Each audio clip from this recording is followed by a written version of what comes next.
भिलवडीच्या कृष्णा घाटावर रंगला पारंपरिक होड्यांच्या शर्यतीचा थरार। तरुण मराठा बोट क्लबचा प्रथम क्रमांक। प्रेक्षकांची तुफान गर्दी। स्वर्गीय अजित पवार यांच्या जयंतीनिमित्त भिलवडी येथील ऐतिहासिक कृष्णा नदी घाटावर पारंपरिक होड्यांच्या भव्य शर्यतीचं आयोजन करण्यात आलं। यशवंतराव चव्हाण स्मृती गौरव समितीचे अध्यक्ष तथा राष्ट्रवादीचे नेते प्रदीप कदम यांच्या पुढाकारातून झालेल्या या स्पर्धेला नागरिकांनी मोठी गर्दी केली होती। कृष्णा नदी सध्या दुतडी भरून वाहत असल्याने होड्यांच्या शर्यतीला विशेष रंगत आली। नदीकाठचा परिसर जलक्रीडा प्रेमी नागरिक आणि स्पर्धकांच्या गर्दीने गजबजून गेला होता। पारंपरिक होड्यांच्या वेगवान शर्यतीचा थरार पाहण्यासाठी नदीकाठच्या विविध गावातूनही मोठ्या संख्येने नागरिक उपस्थित होते। या स्पर्धेत तरुण मराठा बोट क्लब सांगलीवाडी यांनी प्रथम क्रमांक पटकावला। वरद विनायक बोट क्लब इचलकरंजी यांनी द्वितीय, युवा शक्ती बोट क्लब कवटेसार यांनी तृतीय, डिग्रस बोट क्लब यांनी चतुर्थ तर कवटेपिरान बोट क्लब यांनी पाचवा क्रमांक मिळवला। विजेत्या संघांना आकर्षक पारितोषिके देण्यात आली।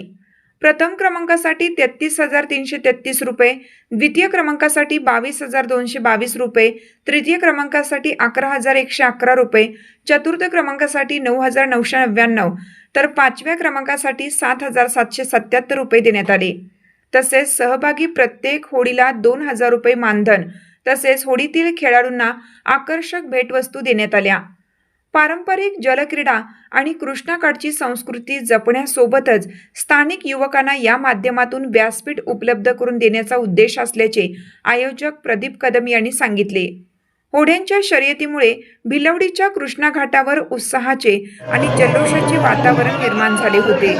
स्वर्गीय अजितदादांच्या जयंतीच्या निमित्तानं आपण भिलवडी या ठिकाणी या ऐतिहासिक कृष्णा घाटावरती या पारंपरिक पद्धतीच्या होड्यांच्या स्पर्धेचं आयोजन केलेलं होतं। जवळजवळ जिल्ह्यातल्या आणि जिल्ह्याबाहेरच्या मिळून 11 ते 12 संघांनी या ठिकाणी भाग घेतलेला आहे। या ठिकाणी आपण 33,333 रुपयाचं प्रथम बक्षीस, बाकी सर्वच 6 ते 7 बक्षिसं आणि वैयक्तिक प्रत्येक खेळाडूला या ठिकाणी आपण बक्षीस दिलेलं आहे आणि प्रत्येक संघाला सुद्धा आपण या ठिकाणी उत्तेजनार्थ म्हणून या त्यांच्या खेळाला प्रोत्साहन देण्यासाठी बक्षीस दिलेलं आहे। या कृष्णा काठावरती अभूतपूर्व अशा या स्पर्धा या ठिकाणी पार पडल्या। जवळजवळ 10,000 पेक्षा जास्त प्रेक्षकांनी या स्पर्धेला उपस्थिती लावली। या क्रीडाप्रेमींनी आणि उपस्थित नागरिकांनी या स्पर्धकांना आणि या सर्व प्रेक्षकांना फार मनमुराद असा खेळाडूंनी आनंद दिला।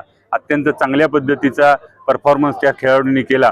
अगदी शेवटच्या क्षणापर्यंत त्यांच्यात चुरस होती, कुठला संघ जिंकेल हे शेवटच्या क्षणापर्यंत सांगता येत नव्हतं, परंतु शेवटी तरुण मराठा बोट क्लब सांगलीवाडी यांनी विजय संपादन केला। त्या सर्वांना आणि विजयाच्या सर्व खेळाडू आणि सहभागी झालेल्या सर्व खेळाडूंना मी मनपूर्वक शुभेच्छा देतो।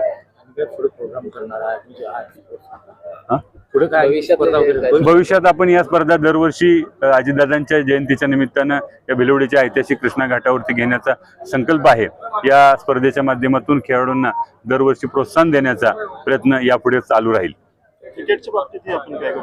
क्रिकेटच्या बाबतीत आपण आता पलूस कडेगाव प्रीमियर लीगची घोषणा या ठिकाणी केलेली आहे।